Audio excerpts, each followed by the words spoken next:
Hello everyone, my name is Marissa Redenbaugh, and I will be telling you stories this week about this week's theme, whales.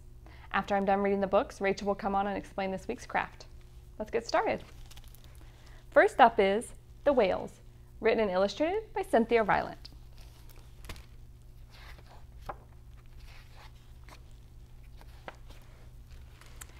In the blackness of the Black Sea, the whales are thinking today.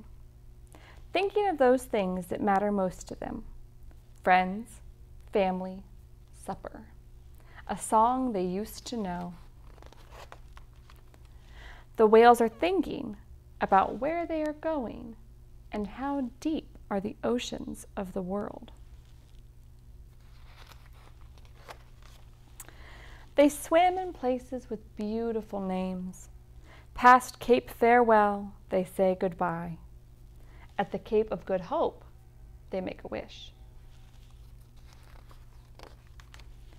And under the Red Sea, their dreams are in color.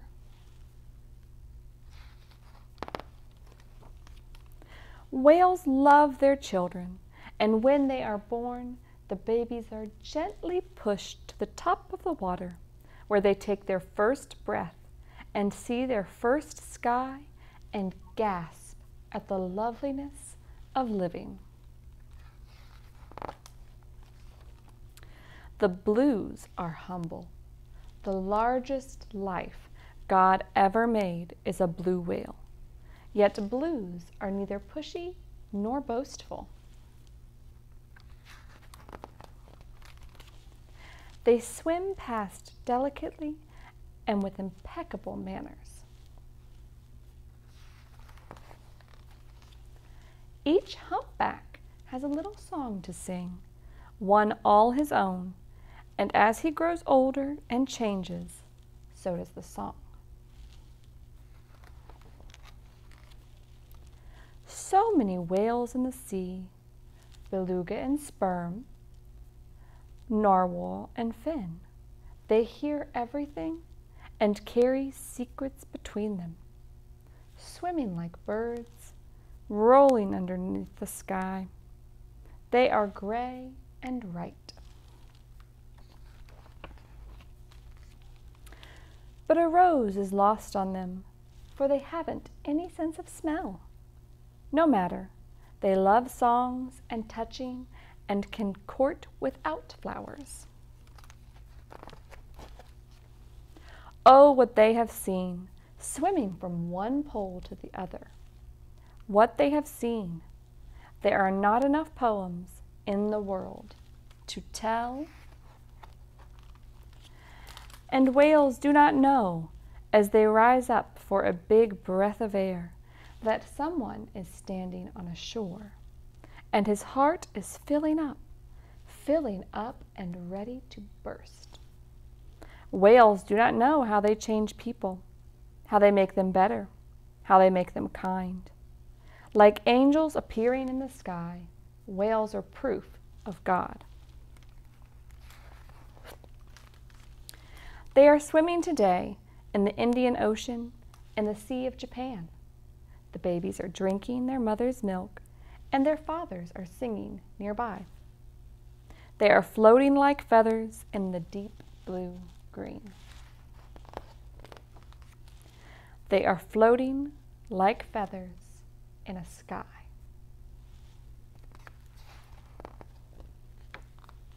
And these are the pictures of the whales that we saw in the book. I thought that was a beautifully illustrated book. We're always fans of Cynthia Rylant. You might know some of her other books like Henry and Mudge. The next book we're going to be reading is called Rainbow Fish and the Big Blue Whale by Marcus Pfister.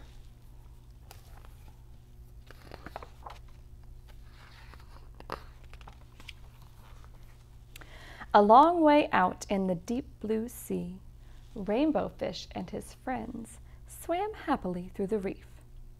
Each of them had a glittering silver scale, except for one little striped fish, but he belonged to the group anyway. When the fish were hungry, they ate tiny krill. There seemed to be endless supplies of the delicious shrimp. Rainbow Fish only needed to glide gently through the water with his mouth open to catch as many as he wanted. It was a wonderful life. One day, a gentle old whale swam by the reef and decided to stay. He liked the pool since he too ate the krill that were so plentiful there, and he enjoyed being around the glittering fish. Often he drifted along, watching them for hours, admiring their beautiful silvery scales. Before long, the fish with the jagged fins noticed the whale watching them. "Why is he looking at us like that?" he asked the others. He was in a particularly bad mood that day. "See how he's staring at us?" he went on irritably. "Who knows what he's thinking?" After all that, the fish grew more and more suspicious of the whale. "Look at that giant mouth," said one. "Soon the krill will be all gone." Rainbow Fish began to worry. Until now, the fish had always been able to eat their krill. What if the whale did eat them all up? And why did he keep staring at them? Was he planning to eat them too?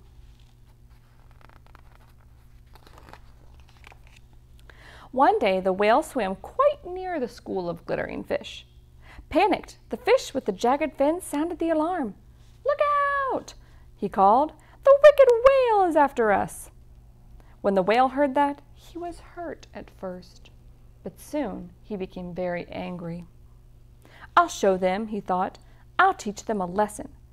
So the great blue whale shot into the middle of the school and lashed out with his gigantic tail, sweeping the sparkling fish in all directions. The terrified fish fled, racing towards a crack on the reef for safety. But the whale didn't leave them alone. He followed Rainbow Fish and his friends all the way back to their cave. The blue whale swam back and forth, casting sinister glances at the little fish. They were trapped. "I told you that whale was dangerous," whispered the fish with the jagged fins. "We have to watch out for him." After a while, the whale calmed down. He made one last pass, then disappeared behind the reef. Nervous but driven by hunger, the fish cautiously left their cave and swam off in search of food. But the battle with the whale had left its mark. All the krill had been driven off. "This is silly," declared Rainbow Fish.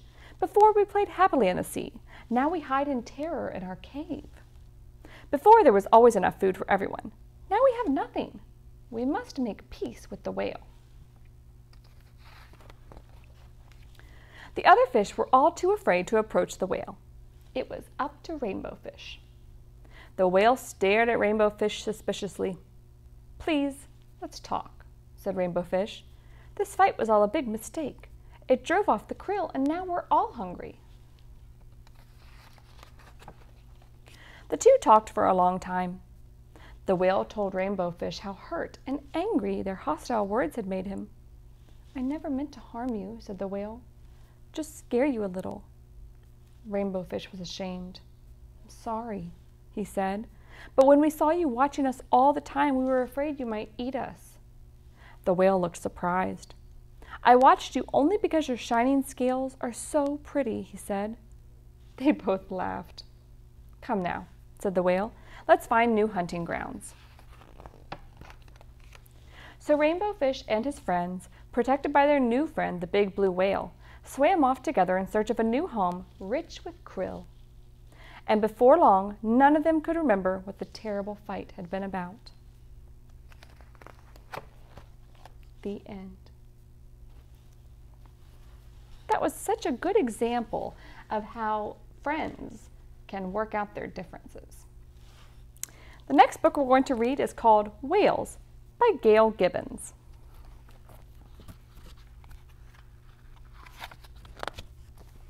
And this is a nonfiction book. Whales live in oceans. They are not fish. They are air-breathing, warm-blooded mammals. Some are small, and others are huge. The world's largest animals are whales. The first ancestors of whales lived more than 50 million years ago. Scientists believe they are descended from creatures that lived on land, possibly the Mesonychid. At some point, they began to stay in the oceans. Their bodies became more streamlined for easier swimming. Their fur was replaced by blubber to keep them warm. Today, millions of years later, skeletons of whales show clues to their early ancestors. Inside their flippers are bones arranged like those of a hand. Further back, there are remains of small leg bones, but there are no flippers here. Whales' tails are called flukes. They don't look like fish tails. Whales push them up and down to push themselves through the water. They use their flippers for balance and turning. Whales can't stay underwater like fish. Beneath the surface, they must hold their breath. Before diving, whales breathe fresh air into their lungs through 1 or 2 nostrils on the top of their heads. They are called blowholes. When whales surface, they blow out their wet, warm breath, making a spout. When whales can't see well in dark and murky waters, they make clicking sounds. The sound waves travel and bounce off objects. Then they come back to the whale's ears. This is called sonar or echolocation. Some whales make other sounds too. They resemble squeals, groans, chirps, and whistles, like birds. Scientists believe that whales make these sounds to communicate with each other. Some whales travel to cold waters to feed and live in the summer. Often they travel in groups called pods. In the winter, they go back to warmer waters. This traveling is called migration. In the warm waters, the females have their babies. They can only have one baby at a time. A male is called a bull, and a female is called a cow. A baby is called a calf.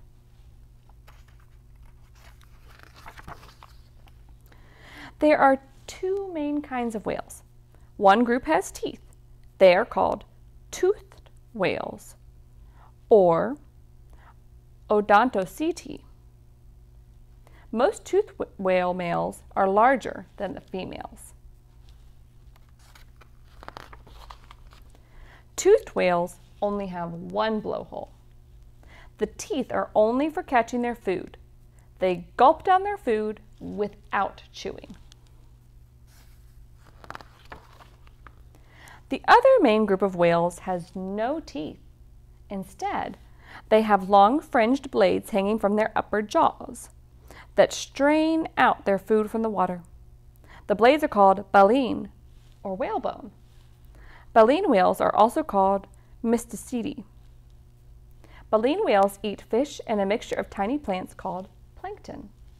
And the plankton are shrimp-like creatures called krill, like in the rainbow fish book. All baleen whales have 2 blowholes. The female baleen whales are often larger than the males. Baleen whales are among the biggest of the whales. Some baleen whales have grooves on their skin from their chins to their bellies. Baleen whales are graceful and peaceful creatures. There used to be millions of whales in the oceans. For thousands of years, they were hunted for their meat, hide, and bones. About 200 years ago, whalers began hunting them even more for their other products. They used different parts of whales to make lamp oil, soap, candles, and cosmetics. The whalers used the baleen to make buggy whips, umbrellas, and stiffening for clothes. Over the years, there were fewer and fewer whales. Today, people are worried about how small the whale population has become. Some laws have been passed to protect them from being hunted. Sometimes people go on whale watches to see these creatures in their natural home, the ocean. Scientists have learned that there are about 100 different kinds of whales. They are graceful and beautiful wonders of the sea.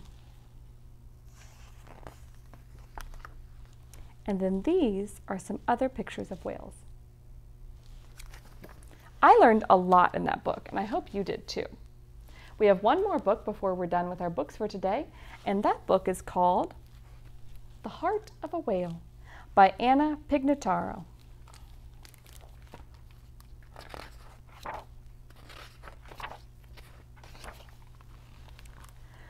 Whale's song was so beautiful it could reach the farthest of faraways. It sang of happiness and hope, magic and wonder, always and everywhere.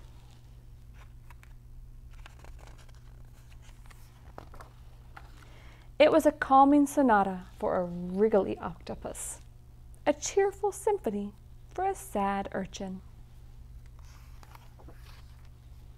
an orchestra for a ballet of ocean flowers, a lullaby for a herd of newborn seahorses,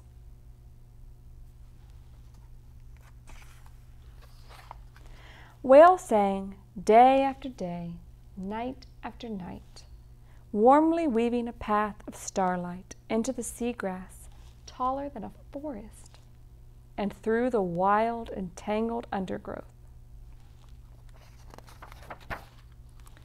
But even with the roaring waves above him, even with the pounding drumbeat of his heart, even with his song, Whale thought how quiet the sea could be at times,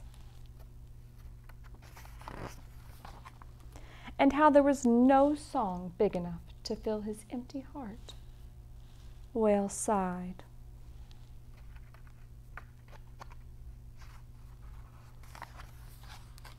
His sigh drifted away like a wish that the ocean carefully gathered and carried for him. Past seabeds, through fathoms, over dreaming turtles and forgotten treasure. To another.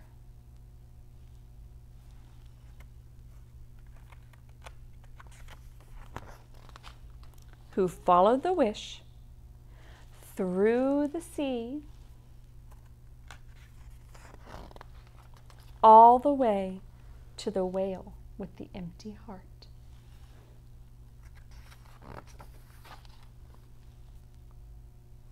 There they both are.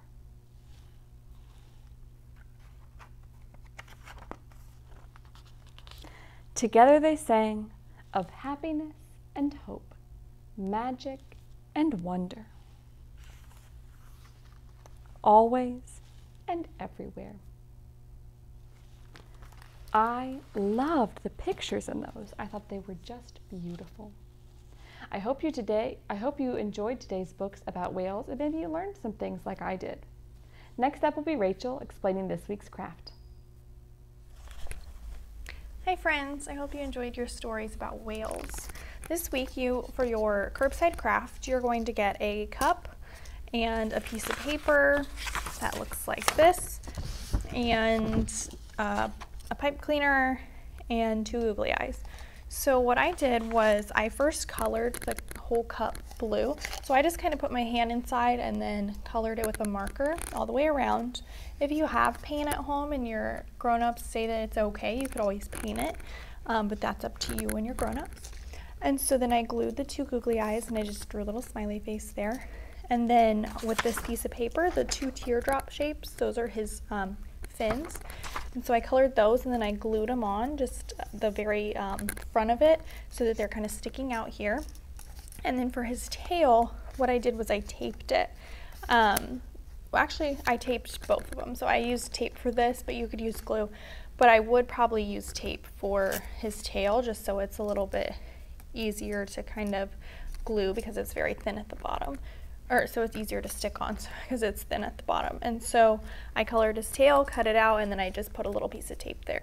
And then for the splashing out of the blowhole, I cut the pipe cleaner into 3 different pieces, and then I took a pencil and I poked it through the top 3 times, so it made 3 holes, and then I pushed, after I cut the pipe cleaner into 3 pieces, I pushed each piece through the holes at the top. And then there's your whale. And then for your printable craft, you're going to print something out that looks like this. So I colored the whole thing blue here, and blue here. And so this piece right here is his body. So I cut that out. I drew a little smiley face and an eyeball. And then this piece is like the connecting piece to his tail. And then the back of his tail is this half circle here. And then I cut out the splash. I kind of, it's kind of hard to do right on the lines, so I just kind of went along the outside and had some white in there still, which is fine, and then I just glued each of those pieces on. So those are your crafts for the week, and I hope you enjoyed your stories and crafts, and we'll see you next time.